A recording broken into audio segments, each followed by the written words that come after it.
Welcome to my channel kaibigan. Kaibigan, isa ka ba sa mga mahilig sa mobile online games? Baka isa na dito ang paborito mong laro. Narito ang 10 online games na karaniwang na nilalaro.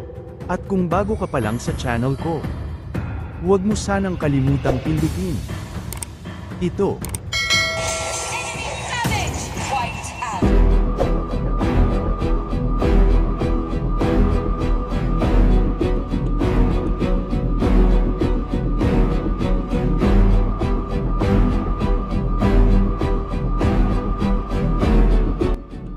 Number 10.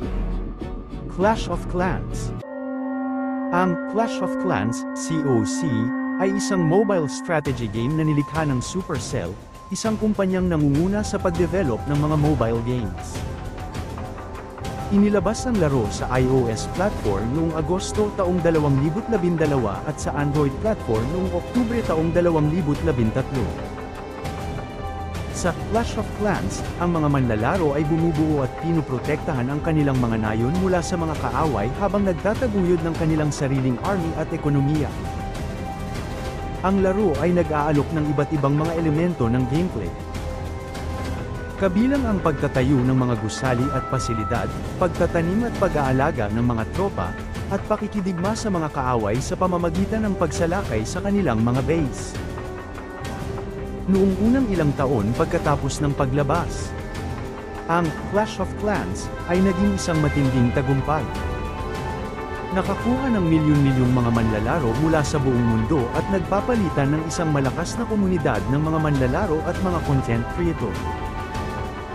Ang laro ay nagkaroon ng maraming updates, kabilang ang mga bagong karakter, mga building, at mga mekanismo ng laro upang panatilihin ang kaguluhan at interes ng mga manlalaro. Sa panahon, ang Clash of Clans ay naging isang pangunahing bahagi ng mobile gaming culture na nagpapalakas ng mga komunidad ng mga manlalaro at nagbibigay inspirasyon sa iba't ibang mga mobile games na sumunod.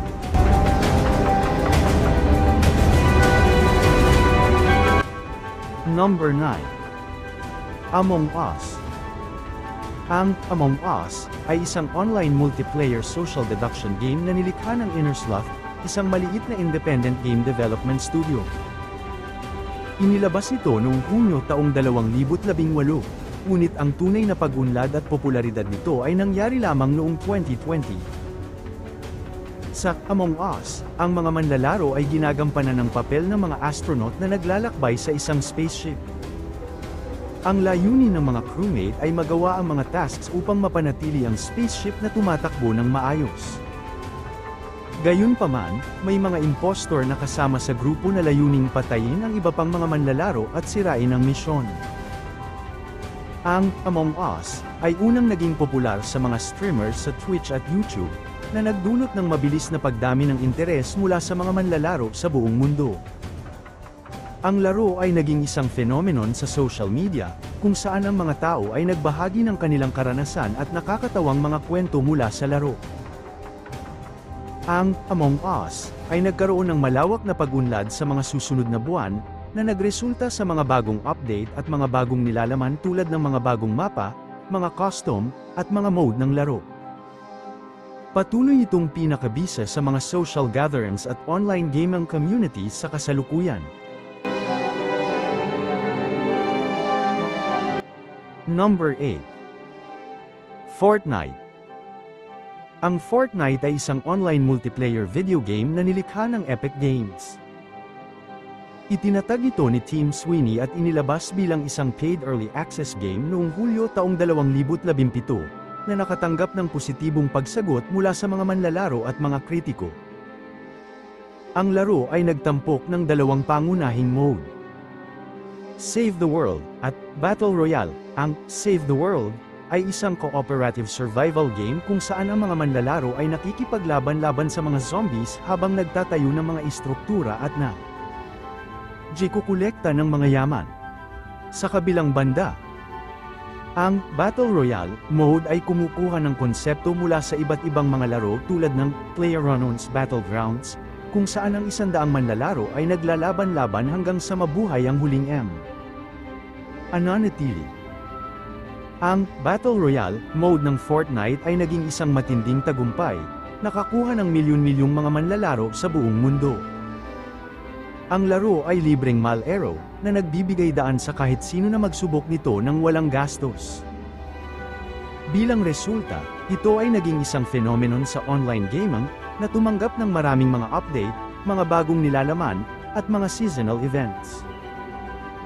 Bukod dito, ang Fortnite ay naging isang platform para sa iba't ibang mga cross-promotions at mga event. Kasama ang mga music concerts at mga exclusive collaborations mula sa iba't ibang mga franchise tulad ng Marvel, DC, at Star Wars. Ito rin ay isang pangunahing bahagi ng paglalaro sa esports, na may mga malalaking torneo at kompetisyon sa buong mundo.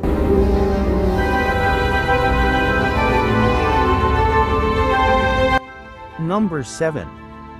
Minecraft. Ang Minecraft, na itinatag ni Marcus Persson noong 2009, ay isang open-world sandbox game na nagbibigay daan sa mga manlalaro na magbuo ng mga estruktura at lunan gamit ang mga block sa isang 3D na mundo. Noong simula, ito ay isang independent project na nakuha ang atensyon ng maraming tao dahil sa kanyang unikal na konsepto at pagpapalawak ng paglalaro. Ang Minecraft ay unang inilabas bilang isang beta version noong 2009, at matapos ang ilang taon ng pagpapaunlad at pagpapabuti, ito ay opisyal na inilabas noong 2011. Mula noon, ito ay naging isang fenomeno sa mundo ng gaming, na nakakakuha ng milyon-milyong mga manlalaro mula sa iba't ibang mga edad at mga lugar sa buong mundo. Ang laro ay kilala sa kanyang walang hanggang mundong bukas sa eksplorasyon at paglikha. Mayroong mga iba't ibang mode sa laro, kabilang ang survival, creative, adventure, at iba pa, na nagbibigay daan sa mga manlalaro na maglaro ng kanilang mga gusto at paglalaro. Minecraft ay nagpatuloy sa pag-unlad at pagdaragdag ng mga bagong feature at updates, pati na rin ang pagpapalakas ng kanilang komunidad ng mga manlalaro at content creators. Sa buong taon, ito ay naging isang platform para sa pagbuo ng mga kahangahangang mga larangan, kumpleto sa mga mod, texture packs, at mga modifikasyon na nilikha ng komunidad.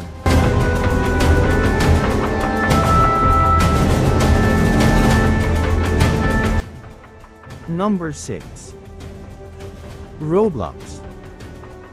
Ang Roblox ay isang online platform at game creation system na nilikha ni David Baszucki at Eric Castle at inilabas noong 2006.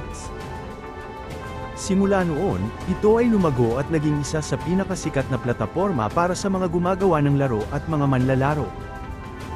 Noong una, ang Roblox ay naging kilala bilang isang lugar kung saan ang mga gumagawa ng laro ay maaaring lumikha at ibahagi ng kanilang mga laro gamit ang mga tool at template na ibinigay ng platform. Habang nagtagal, ang Roblox ay nag-evolve upang maging isang malawak na ekosistema ng mga laro, mga virtual na mundo, at mga komunidad. Ang Roblox ay mayroong malaking koleksyon ng mga laro mula sa iba't ibang mga genre tulad ng mga adventure, simulation, puzzle, at marami pang iba. Ang platform ay kilala rin sa kanyang mga social features, kung saan ang mga manlalaro ay maaaring makipag-ugnayan, maglaro, at makipagkaibigan sa iba pang mga manlalaro.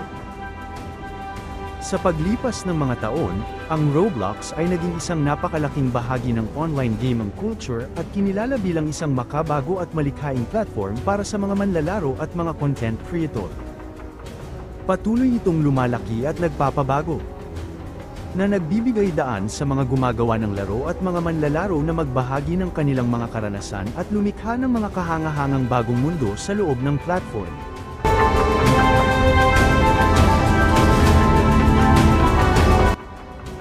Number 5. Free Fire Garena. Ang Garena Free Fire ay isang mobile mga manlalaro ay binibigyan ng kalayaan na pumili ng kanilang lugar ng pagbagsak. Makakakuha ng mga armas at iba pang kagamitan, at lumaban sa iba pang mga manlalaro habang naglalakbay sa isang masikip na mapa. Ang laro ay kilala sa kanyang mabilis na tempo at madaling mapagkumpitensya, na nagbibigay daan sa mga maikling at madaling mga laro. Ang Free Fire ay nagtagumpay sa mga mobile gamers, lalo na sa mga rehiyon tulad ng Latin America, Southeast Asia, at India. Dahil sa pagiging libreng laro at kakayahan na maglaro sa iba't ibang mga mobile device, nagkaroon ito ng malawak na pagpapahalaga at nakakuha ng milyon-milyong manlalaro sa buong mundo. Sa mga taon na lumipas, patuloy ang Garena sa pagdaragdag ng mga bagong nilalaman at pagpapabuti sa gameplay ng Free Fire. Pati na rin ang pagpapalakas ng kanilang esports ecosystem sa pamamagitan ng mga torneo at mga paligsahan.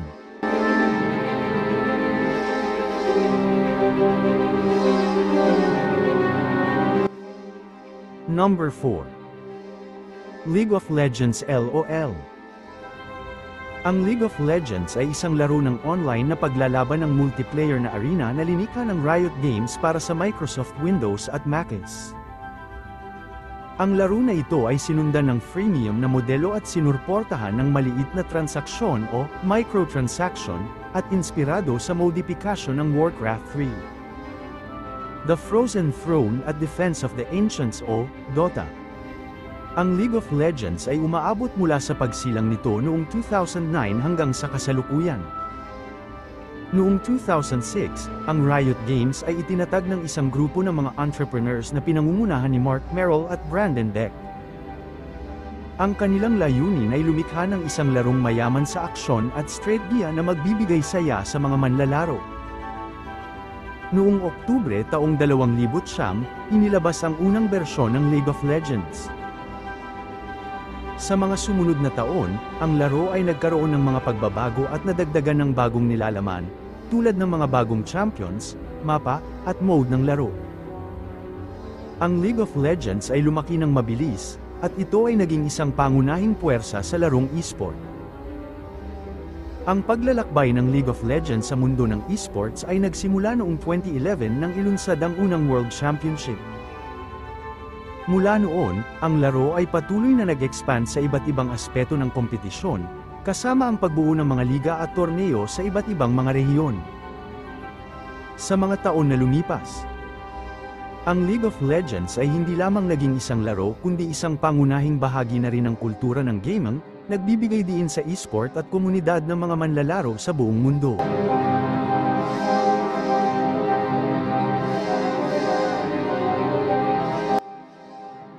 Number 3.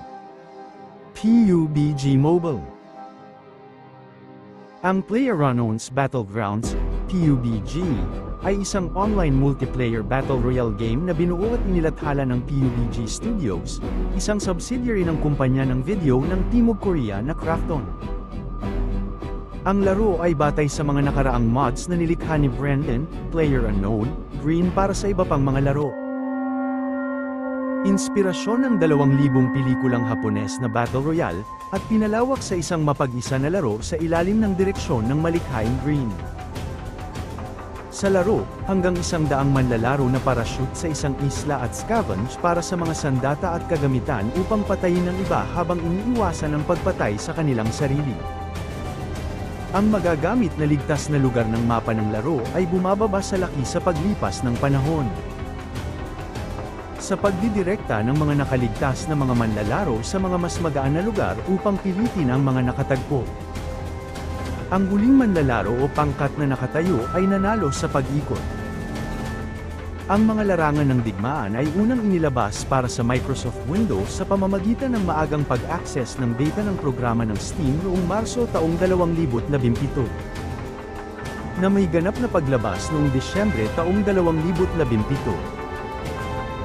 Ang laro ay pinakawalan din ng Microsoft Studios para sa Xbox One sa pamamagitan ng programa ng Xbox Game Preview noong parehong buwan, at opisyal na pinakawalan noong Setyembre taong 2018. Isang bersyon ng mobile na libre upang i-play para sa Android at iOS ay pinakawalan noong 2018. Bilang karagdagan sa isang port para sa PlayStation ng mga larangan ng digmaan ay isa sa pinakamahusay na nagbebenta at pinatugtog na mga larong video sa lahat ng oras. Nagbebenta higit sa 50 milyong kopya sa buong mundo ng Hunyo taong 2018, na may higit sa 400 milyong mga manlalaro sa kabuuan kasama na ang mobile na bersyon.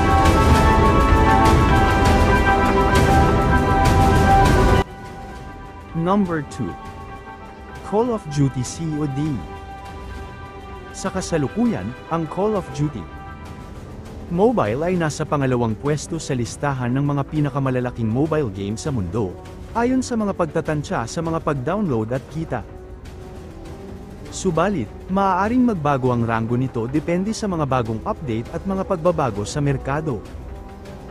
Ang Call of Duty ay isang first-person shooter video game franchise na unang inilabas noong 2003. Ito ay binuo ng Infinity Ward at inilabas ng Activision.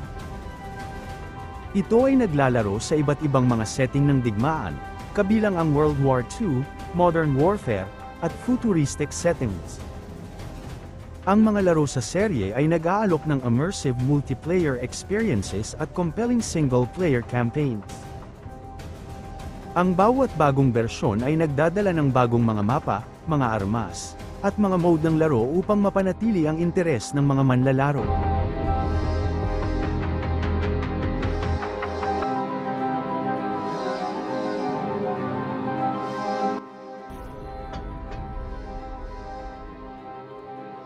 Welcome to Mobile Legends! Number 1. Mobile Legends. Legendary! Ang Mobile Legends Bangbang ay isang multiplayer online battle arena, MOBA, na laro. Enemy double kill! Ito ay ginawa at nilimbag ng Shanghai Moonton Technology sa Shanghai, China. Enemy triple kill! Nakaarkibo ika-27 ng Oktubre taong 2017 sa Wayback Machine. Inilimbag ang laro para sa mga gumagamit ng platapormang iOS noong ika-9 ng Nobyembre, 2016 at sa Google Play, para sa mga gumagamit ng platapormang Android noong ika-410 nanograms Hulyo, 2016. Ang Mobile Legends Bangbang ay isang multiplayer online battle arena na dinisenyo para sa mga mobile phones. Mayroong dalawang magkasalungat na pangkat na naglalaban para maabot at wasakin ang base ng kalaban habang pinoprotektahan nila ang kanilang base upang kontrolin ang kanilang daanan. Mayroong tatlong landas, lanes, at kilala bilang top, middle, at bottom na kumukonekta sa magkabilang base. Bawat pangkat, mayroong 5 manlalaro na kumokontrol sa isang avatar, kilala bilang hero, sa kanilang mga sariling kagamitan. Mga mahihinang karakter na computer ang kumokontrol ay tinatawag na minions. Nakaspawn sa base ng magkabilang grupo at pumupunta sa tatlong lane sa base ng magkasalungat na grupo, mga kalaban at tore. Kinumpirma na ang Mobile Legends ay ang unang titulong esports na nakasama bilang isang kaganapang pangmedalya sa palaro ng Timog Silangang Asya 2019.